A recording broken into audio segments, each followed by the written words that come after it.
Nous sommes mercredi 15 avril 2026. Fidèles téléspectateurs de Chérif la télévision, bonsoir. Ravi de vous retrouver sur ce plateau d'information. À la une délégation des Ansars de la région de Koutiala a effectué une visite de courtoisie au guide spirituel des Ansars, Saïd Chérif Ousmane Madani Aïdara, à son domicile de Bankoni Djanguiné-Bougou. Cette visite avait pour objectif de reconnaître les efforts du président de la fête islamique et solliciter ses bénédictions. Loutou Sidibé pour les images et Lala Kouyaté pour le commentaire. Les militants et sympathisants Ansar de Koutiala ont une fois de plus respecté leur tradition en venant remercier le guide spirituel des Ansar, Saïd Chérif Ousmane Madani Aïdara, pour ses efforts inlassables en faveur d'un islam tolérant et pacifique. Pour l'occasion, une centaine de personnes ont effectué le déplacement afin de présenter leurs bénédictions au guide et en retour solliciter les siennes. Les femmes qui n'étaient pas restées en marge de cette visite ont exprimé leur profonde gratitude pour l'accueil qui leur a été réservé. La visite s'est conclue par une séance de bénédiction et la prestation des 6 serments d'allégeance à l'islam. Première édition de la campagne de réalisation d'une prothèse totale du genou, une première dans notre pays grâce à la Société malienne de chirurgie orthopédique et traumatologique et ses partenaires turcs. La première intervention chirurgicale a eu lieu ce mercredi 15 avril 2026 au CHU Gabriel Touré de Bamako. Les reportages de Abdou Karim Sakor et Samba Traoré. L'arthrose est une maladie des articulations causée par l'usure du cartilage au bout des os du corps humain, ce qui provoque des douleurs parfois insupportables. Selon les spécialistes, l'arthrose est une maladie invalidante qui altère la qualité de la vie de la personne arthrosique. À ce jour de la recherche scientifique, il n'y a pas de traitement définitif contre cette maladie. Autrement dit, après l'échec du traitement médical bien suivi, la prothèse s'avère le recours ultime dans plusieurs cas, dont celui du genou. C'est ainsi que la Société malienne de chirurgie orthopédique et traumatologique a initié une campagne de réalisation de prothèses totales du genou en partenariat avec des médecins turcs. C'est le CHU Gabriel Touré qui a l'honneur d'abriter la toute première édition au Mali. Cette mission a été initiée par notre maître, le président de notre société, la Société malienne de chirurgie orthopédique et traumatologique, qui est le professeur Laïd Touré, directeur général du CHI de Kati. Donc la mission devait se passer en 2 phases. Une première phase pour le transfert de compétences aux orthopédistes maliens, privés et publics, à tous les orthopédistes maliens qui sont intéressés par la pratique de cette technique. Donc la mise en place de prothèses au niveau du genou. Quant à la hanche, ce n'est plus un problème. Donc cette affection, donc l'arthrose au niveau du genou est de plus en plus fréquente. On voit de plus en plus chez des sujets jeunes. Dans le service de notre maître, le professeur Sissi au CHI de Kati, 50% des consultations, c'est la gonalgie d'origine arthrosique. Et c'est ainsi que notre maître a sollicité, avec ses relations, des spécialistes, des professeurs, des universitaires turcs. Donc, c'est eux qui nous accompagnent pour pouvoir réaliser cette activité dans les conditions. Cette première pose de prothèse totale du genou, initiative de la Société malienne de chirurgie orthopédique et traumatologique, se veut un véritable cadre d'acquisition et de transfert de compétences entre spécialistes turcs et maliens dans le domaine en question. Et c'est aussi un motif de satisfaction du premier responsable du CHI, Gabriel Touré. Pour dire aussi que c'est une première qui va être réalisée, la réalisation de prothèses totales de genoux dans notre pays. Et l'objectif est de l'acquisition de compétences et le transfert de compétences. Et c'est le rôle aussi de la société savante en collaboration et avec tous les membres. Et cette édition va être l'occasion pour la partie malienne, de travailler avec leurs collègues et de participer à ces interventions et in fine d'être capable de voler tout seul et de réaliser ces interventions. Et la société a aussi associé tout le monde, donc tous les praticiens, tous les orthopédistes, et vraiment nous pensons que c'est une bonne chose. La réussite d'une telle prouesse a impliqué un ensemble de compétences d'acteurs de différentes spécialités, toutes choses qui indiquent l'importance et la délicatesse de l'opération. Et cette opération nécessite une instrumentation colossale, c'est impressionnant. Et l'intervention ne peut réussir sans la maîtrise de cette instrumentation. Et il faut dire que l'arthrose, c'est une pathologie. La prise en charge étant chirurgicale, après échec du traitement médical, bien sûr, bien conduit, lorsque le malade fait beaucoup de séances de traitements médicaux et traitements médicaux non médicamentés avec la rééducation, le malade a toujours mal, ça devient invalidant et diminuant parfois le périmètre de marche. À peine 100 mètres, le malade a de la peine à marcher 100 mètres sans s'asseoir. Même lors de la position assise, il continue à avoir mal et ça conduit directement à l'indication de la réalisation d'une prothèse totale du genou. C'est donc désormais chose possible. La prothèse totale du genou peut bel et bien se faire au Mali grâce à l'expertise des professionnels dont l'expérience ne fait plus de doute. Actualité autrement, les initiateurs du Fonds de solidarité de la presse, Fonds Presse, ont tenu leur premier conseil d'administration ce samedi 11 avril à la Maison de la Presse en présence de nombreux hommes de médias. L'objectif de cette rencontre était de faire le bilan de l'année écoulée et d'apporter des améliorations en vue de renforcer le mécanisme de solidarité au sein de la profession. Selon le président, il n'est pas judicieux de procéder à des levées de fonds ponctuels pour venir en aide à un journaliste malade alors que les professionnels des médias sont eux-mêmes des cadres. Il estime que l'adhésion à ces fonds permettrait d'anticiper ces situations et d'y faire face de manière organisée et digne. Il a par ailleurs lancé un appel à l'ensemble des journalistes du Mali à venir s'inscrire afin de renforcer cette initiative solidaire. Suivant. L'objet de la rencontre de ce matin, c'est la tenue de la toute première session du conseil d'administration du Fonds de solidarité de la presse. Comme vous le savez, depuis le 10 mai 2025, on a eu à faire le lancement de ces fonds. Donc un peu moins d'un an, il faut vraiment passer au conseil d'administration pour donner des nouvelles orientations au fonds et de procéder à la validation du manuel de procédure de gestion. Et ça, c'est un premier point.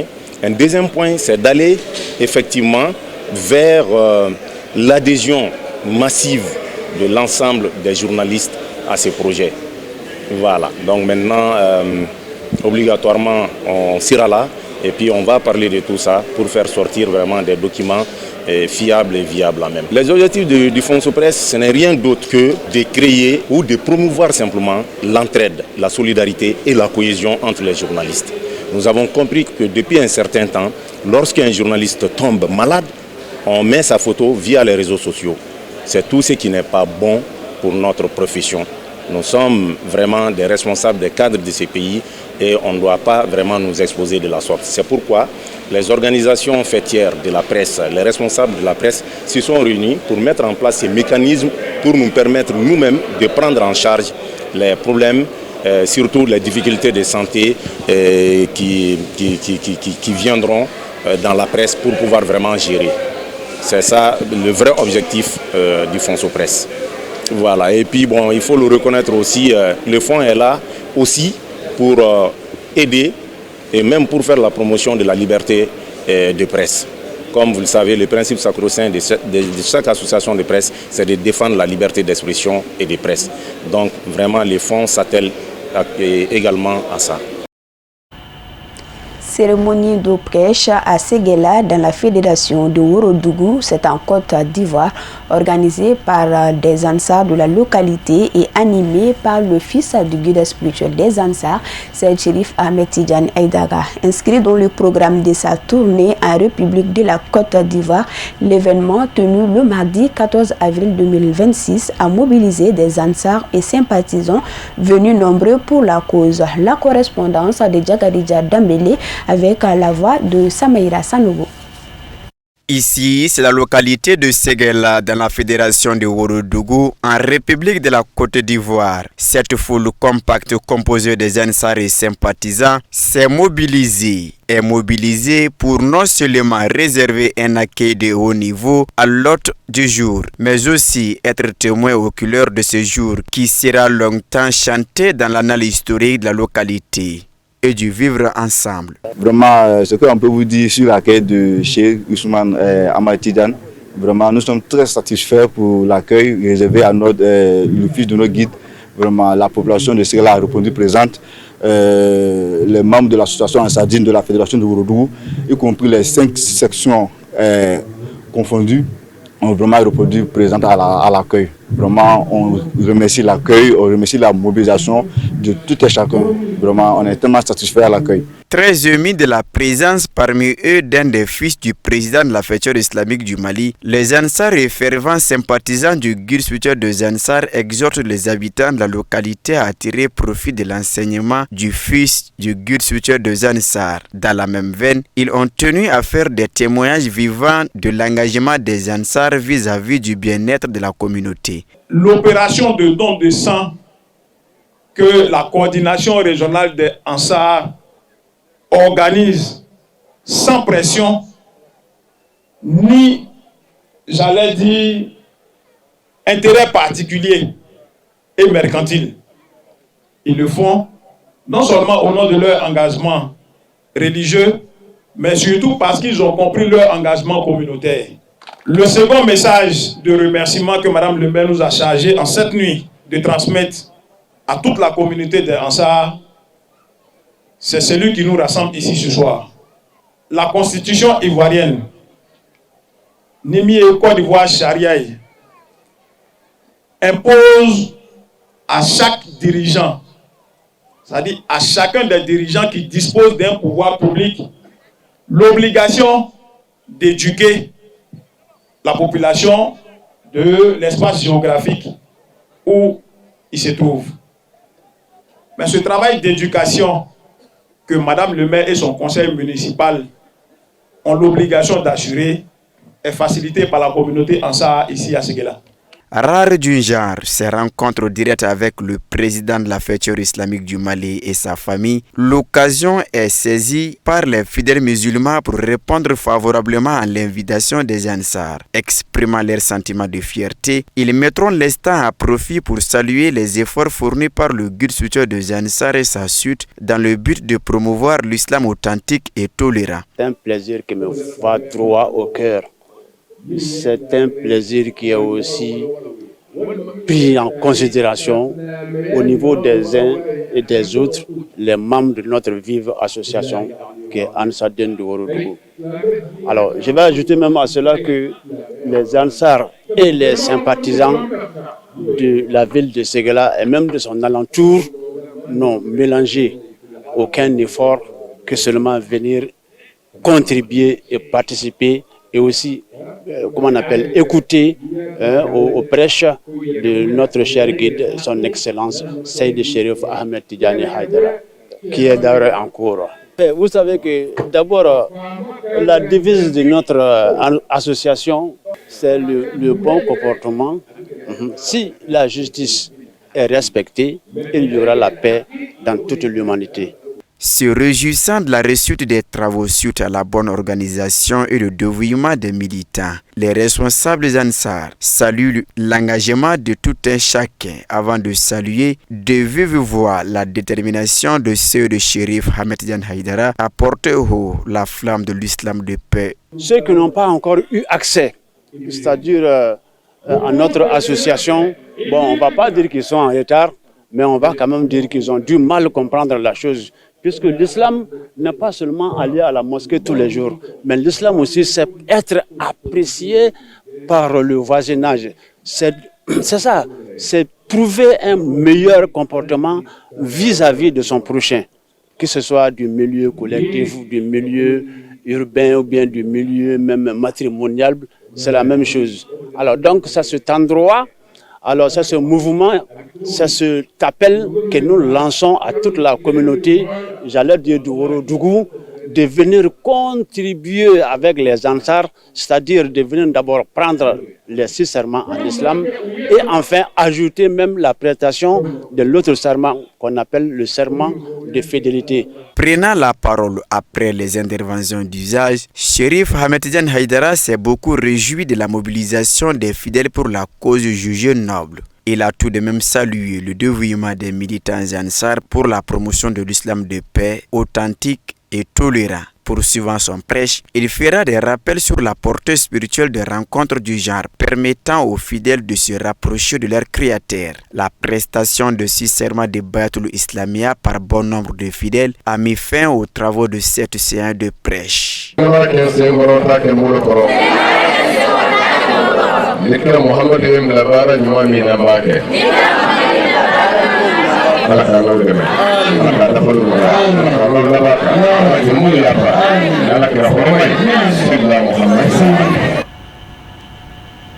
Actualité sportive, coup d'envoi de la 12e édition du Tour international du Mali. Tchemoko Djamoutene s'impose dès la première étape face aux 42 cyclistes engagés par les différentes équipes lors de la 12e édition du Tour international du Mali, dont le coup d'envoi a été donné par Madame Kanté Marie-Claire, gouverneure de la région de Sikasso. C'est aujourd'hui à Sikasso que tous les membres de la Fédération malienne de cyclisme, accompagnés de la population de Kénédougou, ont fait vibrer la ville au rythme de cette grande fête du vélo. Nos envoyés spéciaux Yacouba Goïta et Seydou Niadé. Après la présentation officielle des équipes, organisée dimanche par la Fédération malienne de cyclisme, en plein air au stade du 26 mars, c'est à la cité de Kénédougou que le coup d'envoi de cette grande épreuve a été donné hier par Madame Kanté Marie-Claire, chef de l'exécutif régional, devant un public mobilisé et enthousiaste. Les coureurs se sont ensuite élancés sur les 114 km d'un parcours exigeant et rythmé. À l'issue de cette première étape, Tchemoko Djamoutene s'impose avec autorité et s'empare du prestigieux maillot jaune en réalisant un chrono de 2h28 minutes et 25 secondes, soit une vitesse moyenne et remarquable de 46 km par heure. Il devance Saturme Yamayoro, solide deuxième au classement, tandis que Araïl Zouer complète le podium en prenant la 3e place. Au nom des plus hautes autorités du Mali, et singulièrement au nom de M. le ministre de la Jeunesse des Sports, chargé de l'instruction de la construction citoyenne, M. Abdul Kassim Ibrahim Fomba, que je représente ici, je profite de l'occasion pour saluer, et au nom de ses plus hautes autorités, la Fédération malienne de cyclisme. Ensuite, je voudrais encore remercier Madame le gouverneur d'avoir accepté, malgré ses préoccupations, de venir donner le coup d'envoi ici. Je pense que pour cette première activité, on peut dire que l'avenir est prometteur parce que ça a été quand même d'une grande dimension. Tout au long du trajet, vous avez vu comment le public s'est déplacé pour venir soutenir les cyclistes, les rouleurs, les grimpeurs, etc., les échappés. Ils étaient tous contents. Et cette activité qui a commencé et terminée sans blessure, sans accident, nous ne pouvons que se réjouir de cette initiative. Et encore bravo à la Fédération malienne de cyclisme. Et je l'ai dit tantôt, cette fédération mérite quand même un encouragement. Et quand il s'agit du ministère des Sports, nous ne ménageons aucun effort pour accompagner la fédération qui a bel et bien compris notre mission de délégation du pouvoir. Il s'agit de la vulgarisation, il s'agit de la promotion, il s'agit du développement du vélo. Et aujourd'hui, moi, je suis animé d'un sentiment de satisfaction du niveau de mobilisation du département en charge de la jeunesse et des sports pour accompagner cette belle initiative qui est de donner la joie à travers notre pays, je dirais notre beau pays, la joie à la population. Les coureurs également sont des coureurs de haut niveau, puisque Ce n'est pas facile de faire les 46 km à l'heure. Tout ce beau monde a été témoin aujourd'hui de la victoire éclatante du Mali sur ce parcours-là. Le cyclisme, c'est un sport qui se voit réellement, pas de tricherie. Vous avez remarqué que les 3 athlètes qui étaient partis en échappée ont parcouru pour quelques circuits en 3 et qu'en sprint final, le Malien Tchemogo Diamtene s'est imposé. Donc ce n'est pas une surprise. Il a été préparé à cela et ces préparations ont été motivées par l'engagement de notre ministre et son soutien constant afin qu'on puisse continuer à travailler, à professionnaliser nos différentes disciplines. Quant au gouverneur de la région de Sikasso, après avoir salué les plus hautes autorités, elle a invité la population à une mobilisation totale autour de l'événement. C'est un grand plaisir, un grand honneur de recevoir cette importante activité sportive dans la cité verte du Kénédougou. C'est de saluer les plus hautes autorités, car le cyclisme est un sport qui rassemble les populations. Et pédaler pour la paix et l'unité, ça crée la cohésion. Et c'est tout le cyclisme renforce cette cohésion entre d'abord les participants qui sont venus des autres pays. Vous le savez mieux que moi que les meilleurs de cet événement, de ce sport, viennent de la région de Sikasso. Et ça, nous en sommes vraiment très fiers. Et nous souhaitons à tous ceux qui sont venus pour cet événement sportif de retourner chez eux sous la paix divine. Que Dieu les protège, que Dieu protège tous les participants à cet événement sportif. Cette première journée annonce déjà une compétition relevée où intensité, stratégie et endurance seront au rendez-vous pour les prochaines étapes. Voyons à présent l'essentiel de l'actualité hors de nos frontières commenté par Moussa Fomba.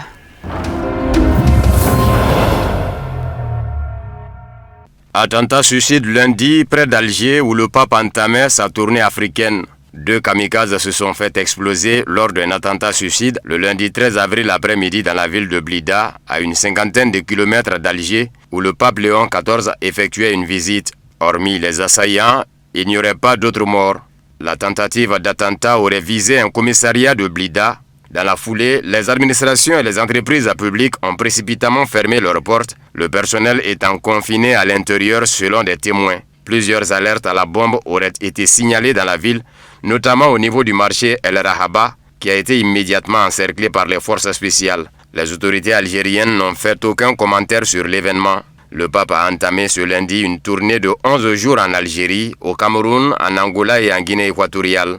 Son déplacement en Algérie est une première pour un souverain pontife. Dans un communiqué publié mardi matin, le président de la Commission de l'Union africaine, Mahmoud Ali Youssouf, a condamné avec la plus grande fermeté le double attentat survenu le 13 avril 2026 à Blida.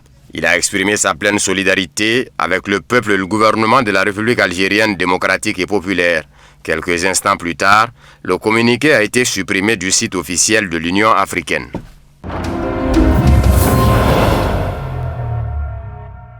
Les États-Unis et Israël pourraient utiliser les pourparlers de paix pour dissimuler les préparatifs d'une opération terrestre en Iran, a déclaré le Conseil de sécurité russe dans un communiqué. Les États-Unis et Israël peuvent profiter des pourparlers de paix pour préparer une opération terrestre contre l'Iran, tandis que le Pentagone continue d'accroître le nombre de soldats américains dans la région, indique le communiqué. Le Conseil de sécurité a noté que selon le commandement central interarmé de l'armée américaine, plus de 50 000 soldats américains sont déployés dans la région, dont 2500 Marines du 11e corps expéditionnaire, plus de 1200 combattants de la prestigieuse 82e division aéroportée des forces spéciales Delta et du 75e régiment de Rangers. Environ 500 appareils de l'US Air Force sont déployés sur les bases aériennes du Moyen-Orient, dont plus de 250 avions tactiques, ainsi qu'une vingtaine de navires de l'US Navy. Selon le président américain Donald Trump, ces forces resteront positionnées près de l'Iran jusqu'à ce que Téhéran remplisse les conditions fixées par Washington.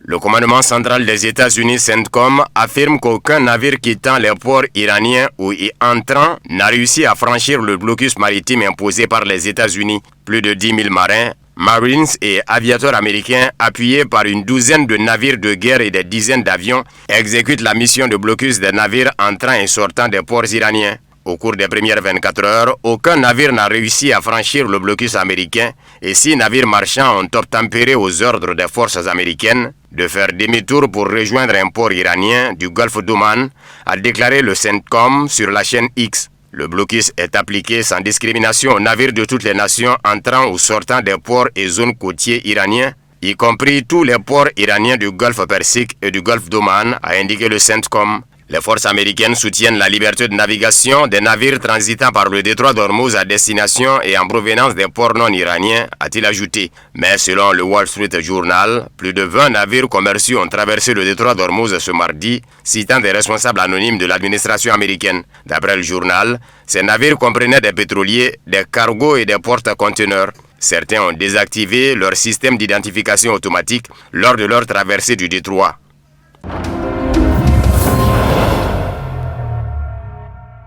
Dans une déclaration faite lundi, le porte-parole des gardiens de la révolution, le général Hossein Mohebi, a affirmé que l'Iran n'avait pas encore révélé une grande partie de ses capacités. Si la guerre se poursuit, nous dévoilerons des capacités dont l'ennemi n'a aucune idée. Nous présenterons des méthodes de combat auxquelles l'ennemi n'aura pas de capacité significative à répondre face à nos approches novatrices, a-t-il déclaré. Le commandant de la force Quds du corps des gardiens de la révolution islamique a déclaré que les États-Unis et Israël devront quitter la région sans aucun succès. Le front intégré de la résistance dispose d'une présence puissante et efficace dans toute la région et attend les ennemis de l'humanité, a déclaré le général de brigade Ismaël Kahani dans une publication sur un réseau social. Les États-Unis et Israël devraient se souvenir comment ils ont fui les mains vides du Yémen héroïque, de Bab el-Mandeb et de la mer Rouge, a-t-il ajouté. Désormais, ils quitteront également la région sans aucun succès, a déclaré le général des gardiens de la révolution. Ces commentaires font suite aux déclarations du président américain Donald Trump selon lesquelles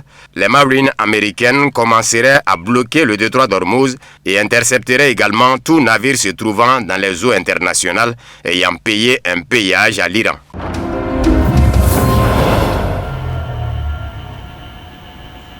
Et c'est la fin de cette édition. Merci à vous de l'avoir suivi. Bonne suite de nos programmes sur Chérif la Télévision. Bonne soirée.